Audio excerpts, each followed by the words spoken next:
안녕하세요. 김유갑의 경제부동산입니다. 더 좋은 방송을 하도록 구독, 좋아요, 댓글 알림 부탁드립니다.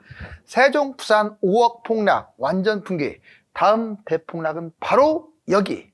2022년부터 2023년까지 상반기까지 대폭락의 시작점은 세종이었는데 반등 후에 다시 세종시가 하락폭이 커지고 있어서 전국으로 확대할 가능성이 높습니다.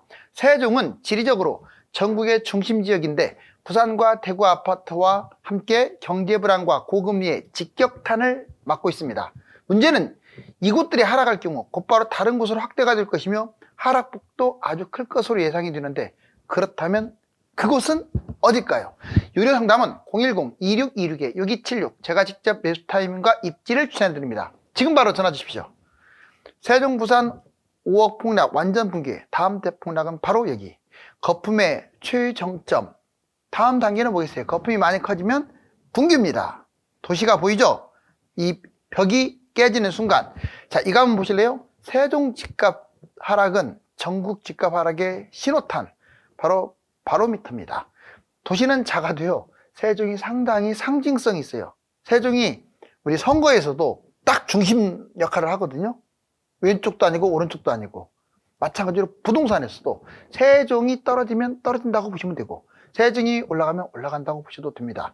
보시면 원래는 서울이 중심이고 이제 인천 쪽하고 경기도 이렇게 역할 관계가 있는데 딱 좀 더 내려오니까 세종이 자, 뭐 충청도, 강원도, 그다음에 경상도, 부산, 그리고 전라도, 광주 뭐 이렇게 전국의 딱 중심 지역에 자리를 잡고 있어요. 이걸 오른쪽 보시면 세종시 있죠. 자, 세종시를 기점으로 해서 서울 그리고 경기 인천으로 확대가 되고 대전, 충청, 강원, 그다음에 광주, 전라, 대구, 경북, 부산, 울산, 경남 이렇게 세종은 상징적인 의미가 많아요. 그런데 이 세종이 최근 계속 이제 급등하다가 2주 연속 급락하고 있어요. 지금 하락폭도 KB 기준으로는 전국 1위입니다. 1위. 여기 보실래요? 자, 실제로 얼마까지 빠졌는지 이게 얼마 전의 일이에요. 이게 올 1월 달이거나 작년 11, 12월 달이거나 그 중에 하나인데 이번에 만약에 2차 하락이 이어진다 그러면 이만큼 빠질 수 있습니다. 얼마든지. 볼까요? 지방 아파트 대폭락 대구부터 볼게요. 대구, 세종, 부산. 자, 이편한 수당 범어 34평 10.3억이 잘 봐봐요. 10.3억이 5.6억 무려 마이너스 4.8억 50% 폭락이 현실화되죠.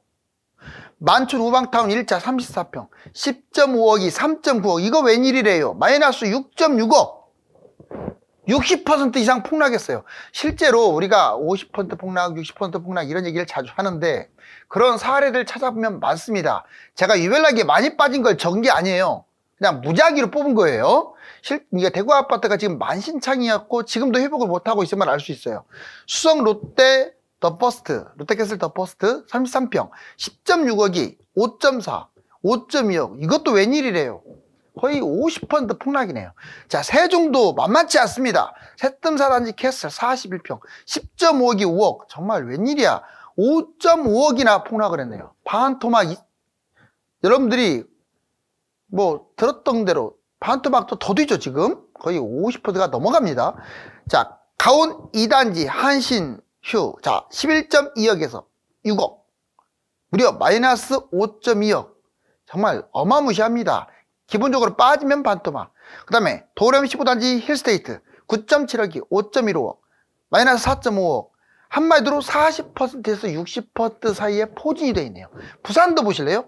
자, 부산 아파트 삼익비치 35평 18억이 10억 8억 어우 엄청나지 않습니까? 마이너스 8억 거의 40%가 폭락을 했고요.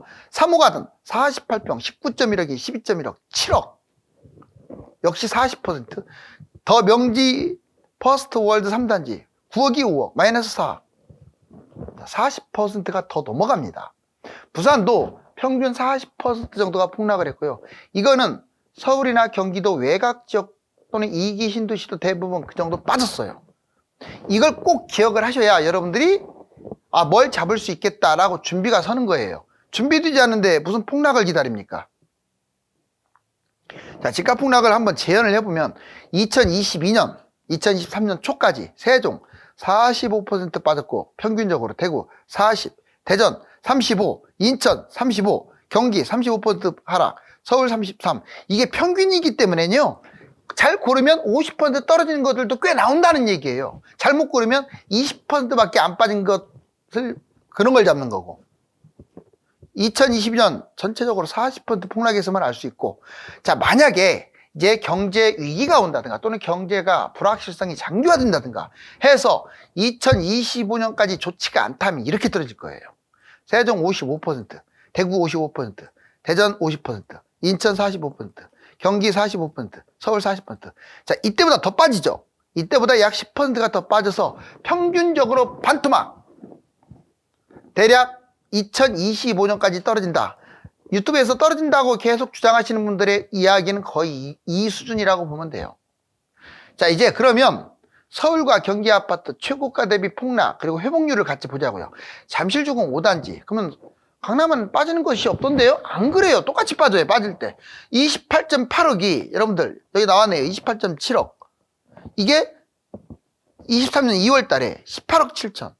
아, 이 정도면 미친 듯이 빠진 거 아니나요? 거의 40% 가까이 빠진 것 같은데. 여기 보세요. 이렇게 추락했다가 지금 회복률이 60%가 넘어갔어요. 자, 그 다음에 고덕그라시움. 와, 정말 20억대에서 10억대로 떨어졌네요. 보시면 2011년 10월달 20억, 그 다음에 23년 9월달 12억 4천. 다 고층입니다. 높은 층이에요. 그 다음 동탄, 시범, 운암, 퍼스트빌. 자, 얘도 14억 4천까지 갔던 게 8억 8천. 거의 40% 폭락. 완전 이렇게. 그러다가 역시 회복률은 60% 이상이고 얘도 떨어졌는데, 근데 강동구도 회복률이 지금 50%가 넘어가고 있어요. 자, 이제 한번 여기도 한번 볼까요? 자, 이거는 여러분들 그 인덕원 대우 있죠? 인덕원 대우입니다. 얘가 16억 3천까지 갔던 게 9억 4천. 와, 거의 뭐 7억. 그러면 거의 40% 그냥 폭락한 거잖아요. 여기에서 이렇게 이렇게 추락했다가 지금 회복하는 거 보세요. 회복률이 거의 50%에 임박합니다. 이처럼 자, 지금 많이 빠진 것들의 대명사를 뽑은 게 아니에요. 그냥 여기저기에서 금액대별로 한번 뽑아봤거든요. 그러면 지금 현재 이런 모습을 다 보이고 있을 거예요. 이 금액에 맞춰서. 자, 떨어졌다가 약간 V자 반등 형태인데 회복은 다 하지 못했어요. 자, 이게 완전 V자로 회복할 거냐 더 떨어질 거냐인데, 자, 만약에 2차 하락이 온다면 여기 바닥 있죠. 이 바닥 밑으로 빠질 가능성이 커요. 자, 그 다음에 세종시와 부산 집값 폭락 전국으로 확대되고 있다. 자, 한번 보자고요.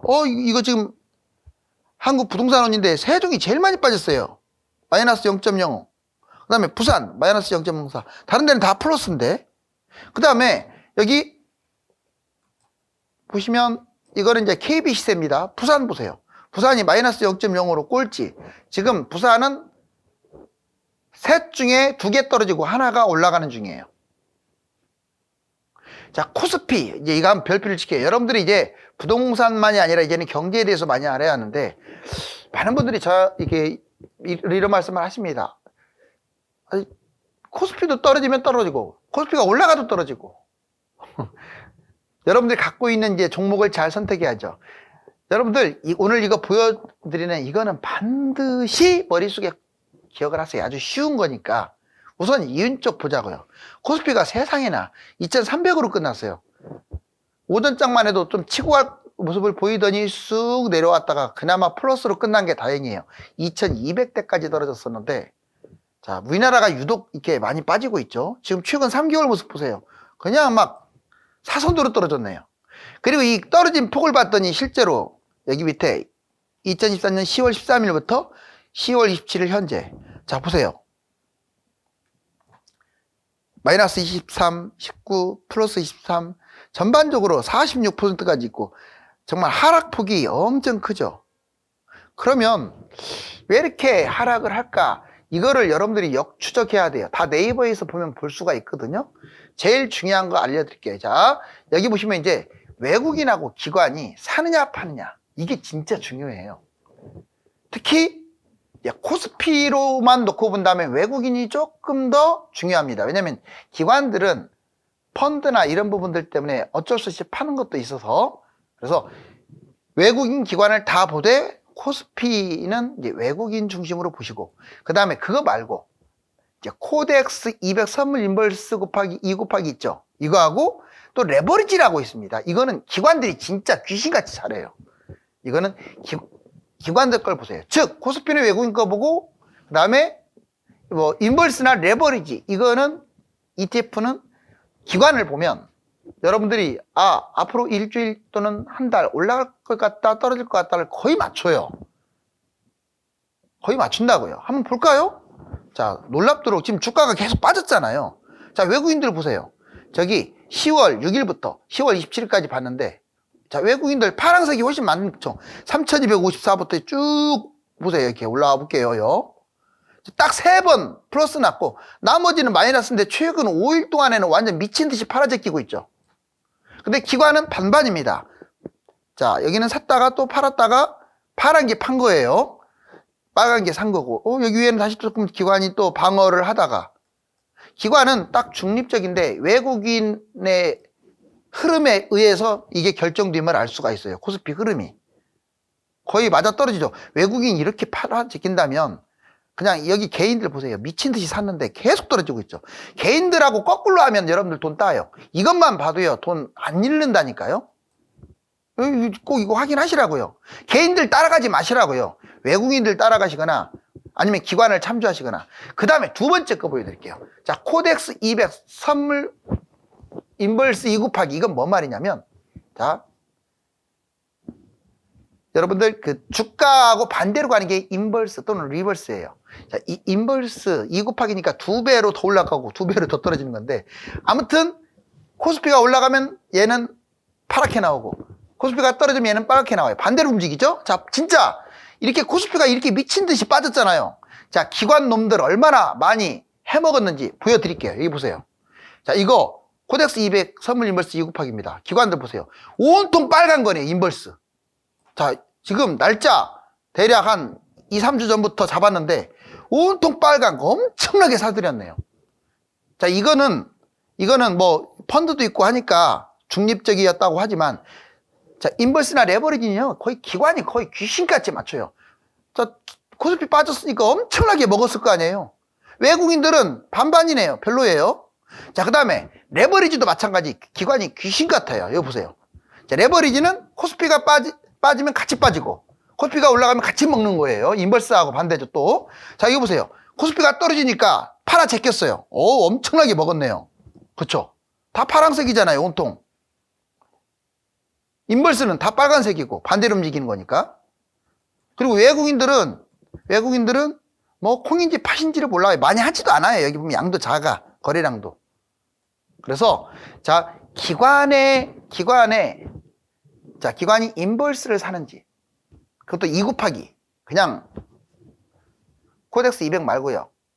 자, 인버스, 선물 인버스 2 곱하기, 이걸 확인해야 돼요. 그 다음에 레버리지, 이것도 2 곱하기잖아요. 자, 코덱스 레버리지. 이 두 개를 보면, 기관이 인버스를 많이 산다, 2 곱하기를. 그럼 이건 주가 떨어진다는 얘기예요. 아니, 주가가 저기 떨어져야 먹으니까. 그 다음에 레버리지를 많이 산다. 그러면 이거는 주가가 올라간다는 얘기예요. 꼭 이거 기억하세요. ETF. 아니면 그냥 주식장에서 본다면 코스피 외국인이 계속 뭐 20일 연속 산다. 이건 집값이 주가가 올라간다는 얘기예요. 그 다음에 외국인들이 판다. 이건 주가가 떨어진다는 얘기예요. 자, 이거하고 비교해 보세요. 거의 일치하지 않나요? 이것만 봐도 내가 사야 할지 팔아야 할지 아는데 아무 생각 없이, 진짜 아무 생각 없다는 말 맞아요. 이게 개인들 사재끼는 거 보세요. 주가는 계속 떨어지는데. 외국인하고 기관을 참조를 해야죠. 거의 내가 보기에는 80% 적중률 높은데. 이거 꼭 기억하셨다가 활용하시고, 갭투자 폭등락 원인과 진행 해결 방안. 자, 먼저 갭투자 폭등 폭락의 원인, 갭투자 대상. 여러분들, 갭투자를 주로 많이 하는 사람들이 다주택자, 임대주택 사업자, 법인, 외지인, 요즘은 2030 젊은 층을 포함한 일반인들도 합니다. 한마디로 이 갭투자를 많이 하는 사람들은 부동산에서도 프로들이 많이를 해요. 그래서 이분들이 많이 잡는다는 거예요. 자, 진행 볼까요? 정부가 갭 투자 대책이 전무합니다. 한번 여러분들 잘 보세요. 갭 투자 못하게 하는 거 보셨어요? 전세 끼고 투자하는 거 막는 거 보셨어요? 그렇게 문재인 정부도 24번이나 정책을 펴는데도 단 한 번도 갭 투자에 대한 제재가 없었어요. 오히려 권장했죠. 결국 정부는 집값 폭등을 방관한다고 보시면 돼요. 그렇다고 윤석열 정부가 갭 투자에 대해서 어떤 제재가 하나라도 있나요? 오히려 권장하다시피 하지 않나요? 실거주 폐지됐고 그냥 보유만 해도 비과세니까. 이거 진짜 중요한 사실이죠. 그래서 여러분들이 이걸 활용해야 돼요. 자꾸 욕만 할 게 아니라. 집값 상승할 때는 갭 투자가 폭등의 원인이 되는데 또 폭락할 때는 갭 투자가 폭락의 원인이 되게 합니다. 진행, 정부 갭 투자 대책이 전무하고 갭 투자 방치, 오히려 권장하다시피 하죠. 다주택자, 임대주택 사업자, 법인은 전문 갭 투자자 이렇게 생각하시면 돼요. 다주택, 임대주택 사업, 법인 이런 사람들이 돈 많은 사람들이잖아요. 그 다음에 문제 해결, 집값 폭등을 일으키는 1순위는 갭 투자하고 다주택이기 때문에 정부가 집값 잡을 의지가 있다면 갭 투자나 다주택을 잡아야 돼요. 근데 한 번도 잡는 걸 못 봤어요. 갭 투자 제한, 이익 환수, 양도세 이런 것들을 좀 강화한다면 여러 채 무리해서 잡는 일이 없습니다. 결국 제가 이걸 왜 꺼냈냐면 집값이 계속 올라가고 떨어져야 하는데 계속 올라가. 이거는 갭 투자자와 다주택자들이 따라붙기 때문에 그래요. 자, 이번에 2차 하락 폭락 최대 위험 아파트. 만약에 계속 올라간다면 얘들이 뛸 거예요. 재밌는 게 지금 폭락이라고 써는 얘들이 뛴다고요. 만약 내년, 내후년 한 2, 3년 뛴다. 그러면 얘들이 올라갑니다. 그런데 자, 누구 말 맞다나 2차 폭락이 온다. 그러면 얘들이 떨어져요. 또 같이. 자, 그러면 많이 뛰기도 하고 많이 떨어지기도 한 얘들이 누굴까요? 보시면 강남이라든가 한강권에 있는 자, 강남과 한강의 비싼 아파트들이에요. 얘들이 주로 지금 회복률이 높고 일본의 신고가도 찍었잖아요. 폭등. 물론 장기적으로는 무조건 좋습니다. 여기는 장기적으로는 여기 아주 끝내줘요. 그렇지만 지금 장기 얘기를 하고 있는 게 아니잖아요. 앞으로 1에서 한 3, 4년을 얘기하는 거지. 그다음 두 번째는 서울이 좋습니다. 뛸 때는 많이 뛰어요. 호재가 많고 폭등. 그런데 떨어질 때는 서울이 금액상으로 제일 많이 떨어질 가능성이 커요. 폭등, 비싼 아파트니까 폭락 위험이 있죠. 세 번째, 수도권하고 신도시에서 비싼 것들 중심으로 뛸 때는 많이 뛰어요. 이번에 뭐 동탄역이라든가 송도라든가 많이 빠졌던 것들 보세요. 폭등하잖아요. 그런데 얘들 하락할 때 다 토해냅니다. 도시별 랜드마크, 폭등한 또는 비싼 아파트들이 폭락 위험이 커요. 광역시, 지방, 자, 지역별로 랜드마크라고 하는 그런 아파트들이 뛸 때는 많이 뛰는데 떨어질 때는 많이 떨어져요. 지금 이제 기로잖아요. 변곡점이냐 아니냐 말들이 많은데 올라가면 얘들이 뛰는 거고 떨어지면 얘들이 떨어지는 거니까 잘 판단하세요. 강남은 많이 뛰었기 때문에 이제 더 이상 올라가지 않아. 천만에요. 앞으로 2, 3년 뛴다라고 한다면 강남은 다른 곳을 압도합니다. 다만 지금 하락장으로 폭락을 한다. 강남이 제일 많이 떨어지겠죠. 자, 이번에는 GTX 호재. 현재 거품이 진짜 많아요. GTX. 그런데 올라갈 때는 얘들이 이제 시작일 뿐이에요. 제가 보기에는 GTX 특히 A 같은 경우는 만약 내년에 개통이 되는데 내년에 집값 상승한다. 날아갈 것 같은데요. 또 비싼 것도 그렇고. 그런데 내년에 하락한다. 이 호재가 어디 있습니까? 오히려 거품이 껴갖고 더 떨어져 버려요. 재건축 재개발 속도가 빨라서 거품이 최대죠. 주로 상승장에는 폭등, 비싼 아파트. 근데 하락장에는 거꾸로 떨어지죠. 권역별 외곽 지역. 그리고 고분양가도 그래요. 자, 분양가가 높은 곳들이 나중에는 더 많이 치고 갑니다. 그런데 만약 하락장에는 고분양가 거품이 껴갖고 분양가 밑으로 빠져버려요. 세종 부산 5억 폭락 완전 붕괴. 자, 여러분들 거품 폭탄, 매물 폭탄, 분양 폭탄 이 국내적인 요인에다가 금리, 전쟁, 유가 지금 지뢰밭이 많은데 잘 돌파할 수 있을까요? 2021년부터 23년 부동산을 복귀해 보면 평균 40% 가까이 폭락하였기 때문에 하락장에 금매를 잡는 것이 얼마나 중요한지 알 수 있습니다. 감사합니다.